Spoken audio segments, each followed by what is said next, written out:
Quantas vezes você já sonhou com uma pessoa querida ou uma pessoa conhecida que já desencarnou, que se foi, que infelizmente já morreu, né?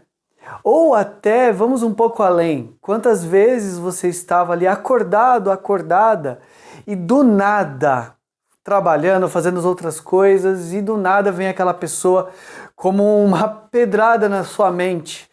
E às vezes nem é recente o acontecido.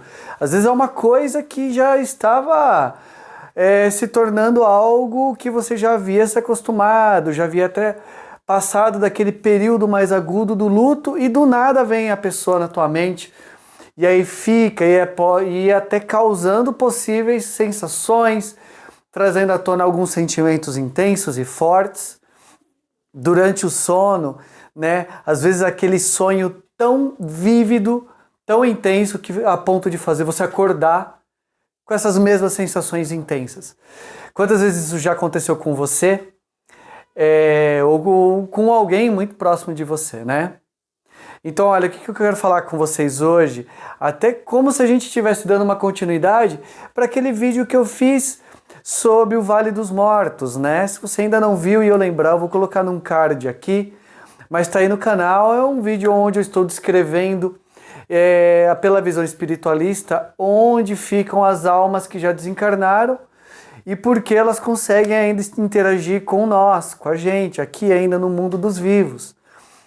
De qualquer forma, eu vou dar uma pincelada aqui, mas eu recomendo você assistir esse outro vídeo, que ele até vai te dar um esclarecimento maior, tá? Porque que muitas vezes pessoas que já se foram, que desprenderam da matéria do corpo físico, ainda continuam tendo uma interação, tendo uma influência aqui nesse mundo material, tá bom?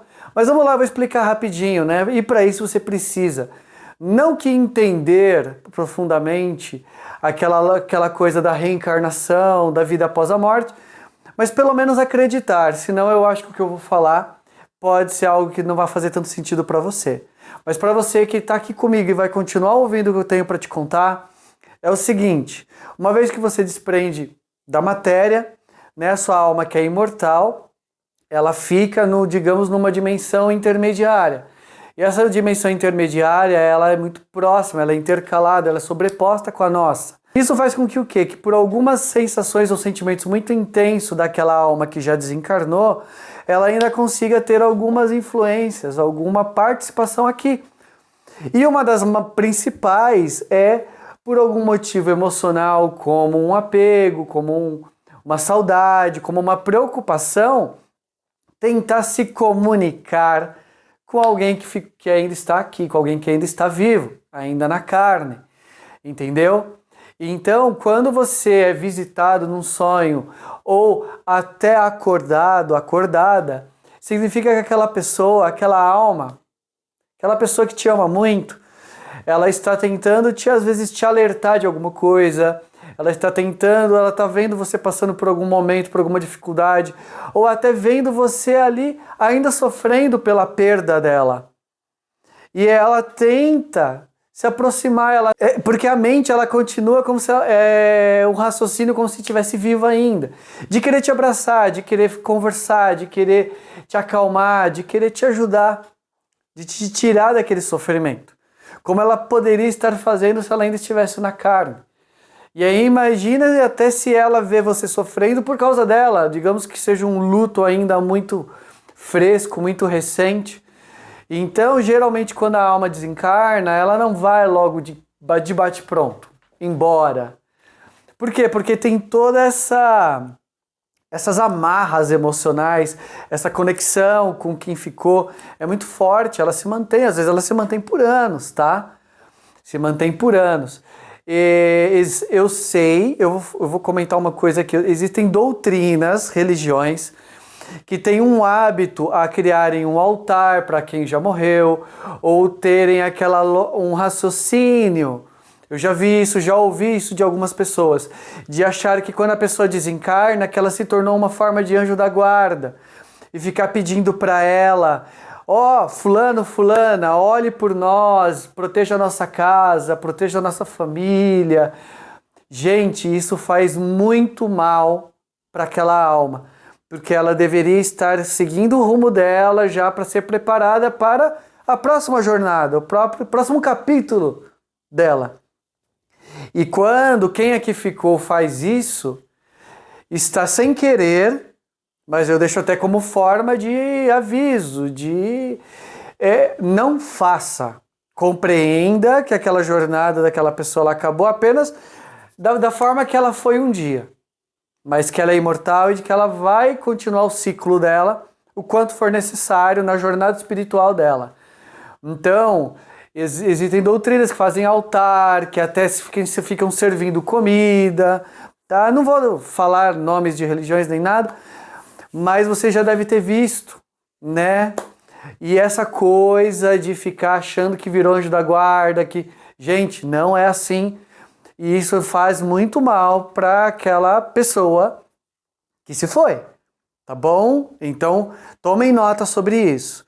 Mas, para aquela coisa do responder a pergunta do vídeo, essa pessoa que desencarnou, ela fica cruzando o seu caminho, seja você dormindo, seja você acordado, acordada, em busca de uma comunicação. Então imagina, você está passando por uma dificuldade muito grande, aquela pessoa, ela, por quê? Porque às vezes ela fica mentalmente num looping, às vezes ela acha que ela ainda está viva, e aí ela fica naquela coisa de tentar te ajudar, né? Às vezes, digamos, vamos dar um exemplo, um casal, o homem desencarnou, a mulher viúva, está ali sofrendo pelo luto e sofrendo também por problemas, às vezes financeiros, que até podem ter a ver com a perda do marido dela. Às vezes ele tinha um emprego que ou era a única pessoa que trabalhava no casal, por alguma dinâmica. E aí ela começa a ter um sofrimento muito multiplicado, né? Vai além da perda do grande amor da vida dela, mas a sobrevivência dela também. Ele vendo aquilo, ele fica em desespero querendo continuar suprindo para ela, porque fica confuso na mente dele. E aí ele fica em cima, e ele fica tentando, mas ele não tem mais o que fazer. Entendeu? Um exemplo. Outro exemplo é, digamos que, no mesmo exemplo de um casal, né? Vou continuar falando, né? O homem desencarnou, a mulher ficou aqui, ok, teve o período do luto, tudo mais, aí ela, ainda jovem, ainda buscando ser feliz, ela começa a se abrir novamente para a possibilidade de encontrar um novo amor. Não de que ela não amou ele, né? Vocês entendem o que eu quero dizer. Se ele ainda está apegado, preso a ela, e ele tem ali uma vibração ainda de posse, de que ela ainda é dele, na cabeça dele ele achar ainda isso, e ele ficar ali zombetando, dele ficar em cima e ele, por causa da posse, ficar atrapalhando, vocês entendem o que eu quero dizer, os ciúmes mesmo, como achando que ele ainda é vivo. Então, existem alguns motivos, mas será sempre por emoções intensas, que vai fazer com que da parte de cá ou da parte de lá se conecte como se fosse ali a atração de dois ímãs, né? E tem ali ali é uma atração, ali como se fosse um magnetismo mesmo, um lado atraindo o outro, tá? Fazendo com que seja mais prolongado esse processo da transição realmente para onde tem que ir aquela alma que desencarnou. E agora lembra, eu vou reiterar, a pessoa querida desencarnou, ela não virou anjo da guarda, e não é saudável você ficar fazendo rituais, por mais que você possa fazer parte de alguma doutrina, de alguma religião que tenha isso. Compreenda que é uma forma de ficar ancorando e ficar ainda aprisionando a alma ainda aqui. E ela não consegue seguir em frente e se preparar para já sua próxima jornada. Eu sei que o luto faz com que a gente tenha menos raciocínio, né? A gente tem atitudes muito mais extremas, intensas, e a gente acaba não raciocinando algumas coisas. Mas vamos tentar, tá bom? Pela pessoa, por ela, faça por ela. Deixe ir, tá bom? Se você tá passando por isso, ou se você tiver alguma outra pergunta, ou eu já vou falar, né? Tipo, deixa isso no comentário, mas eu já vou falar. Lembra que eu falei no início do vídeo? Se você não viu ainda esse vídeo que eu fiz sobre o Vale dos Mortos, clica aqui, ó. Clica nesse vídeo aqui, que ali eu explico muito mais, de uma forma mais detalhada, como funciona a jornada de uma alma que desencarnou, e onde ela fica e quais são os processos que ela está passando do lado de lá. Tá bom? Eu recomendo. Certo, gente? Mas olha, o objetivo aqui era mais ou menos esse, tá? Se você quiser depois entrar em contato, vou deixar meus dados lá embaixo. Mas para esse vídeo era isso. Então, gratidão, ararita a todos e um grande abraço.